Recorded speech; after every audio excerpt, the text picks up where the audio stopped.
So it's been a minute since we've had anything real to talk about when it comes to GTA 6, you know, with the trailer coming out last year in December.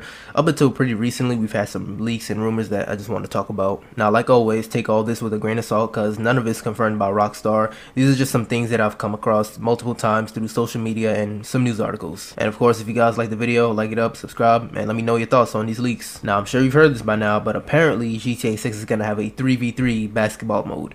Now, if this is true, this is gonna be hilarious. Bro, I don't know if this is a good idea, Rockstar. Like, basketball and GTA 6, I don't know if they mix. We're gonna have people starting shootouts because they got dunked on. Nah, for real though, this should be fun. It'll lead to some good times for sure. GTA 6 was definitely lacking in things like these, just some random activities. They had golf and tennis, but those weren't really all that fun. I just realized I said GTA 6, GTA 5. GTA 5 was lacking in things like this. Now, this doesn't make sense because Rockstar is owned by the same people who own 2K games, the people who make the 2K basketball games, so they'll most likely get the help of them if they're really going to put this in the game. I know most people have always wanted basketball in GTA. I don't know if they had it in any of the old games, but in GTA 5, I think it could have definitely used basketball because they needed some other things like that. But I always thought it would be hard to do just because of how GTA plays and runs. But if they're going to get the help of the people who work on 2K games, then they should be fine. The basketball aspect in this game should be pretty thought out. Next up, it's rumored that Rockstar is going to be adding the ability to dual wield weapons to GTA 6. And again, this makes sense since they did this in Red Dead Redemption 2 already. And this definitely should be in the game because the combat in GTA does need a little bit of reworking. I just think it needs a little bit more to it rather than just running and shooting and taking cover. Even if they add dual wielding, I still don't think that'll be enough to satisfy most people in terms of changing up the combat a little bit or just improving on it. But it'll definitely add a little bit more flair to it, make things a little bit more fun, more interesting. Now, in addition to that, I believe it was said rumored a while ago, that Rockstar's going to be adding some more gore and dismemberment to GTA 6. And yeah, I could see that happening. If I remember correctly, Red Dead 2 did have those two things, so again, it makes sense to be put in GTA 6. Okay, now apparently GTA 6 will have 3 different shades of sunsets, and we kind of already saw this in the trailer. The first shot and the few ones after that have this pink sort of shade tone to them, and that's very Vice-like. And Rockstar isn't really known for putting things in their trailers just for the sake of it being in the trailer. Whatever's in the trailer, whatever you see in there, typically will end up being in the game. So this pink shade sunset that's in the trailer will most likely end up being in the game.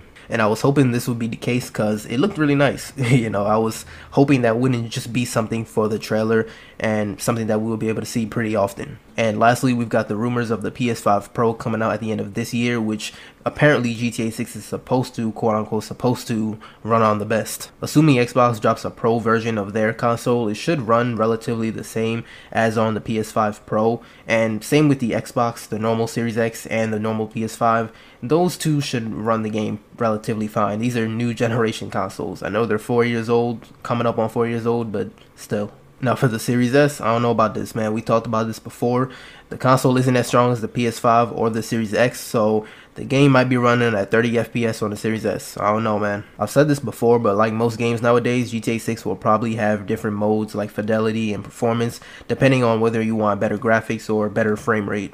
And I think it's safe to assume that the PS5 and Series X and the Pro versions of these consoles, if they come out, will be able to run these modes better simply because they're more powerful. The Series S might be able to do 4K 30 or 4K 60, while the PS5 and Series X might be able to do 4K 60 or 4K 120 or even 1440p at 120. I said 4K 120, and I doubt that's going to be a thing even with these new consoles, these new Pro consoles. And I don't even know if 4K 60 is going to happen, because with most games nowadays, that's not a thing. We usually have to compromise on whether or not we want better graphics or better frame rate, you know, with like 1440p and 60 frames a second, or 4K with 30 frames. Really, all I ask is that the game runs at 60 frames at least. I don't really care much about the whole 4K, 8K stuff, because when graphics are good, graphics are good. I don't need to see all the friggin' raindrops dropping off the side of a building and stuff. All that's cool, and I appreciate it when it's done in games because it takes a lot of time and work, but it's not really something I need to see. It's not something I'm really going to be looking at all the time. What I look forward to typically is the more smooth gameplay experience, because I'm kind of getting used to 60 frames a second, even though a lot of games don't have it. Games that I play sometimes don't have it, but I'm getting used to it now, and I hope that's the standard going into the future. That's not really a deal breaker for me. I won't not get a game simply because it's 30 frames and not 60 frames.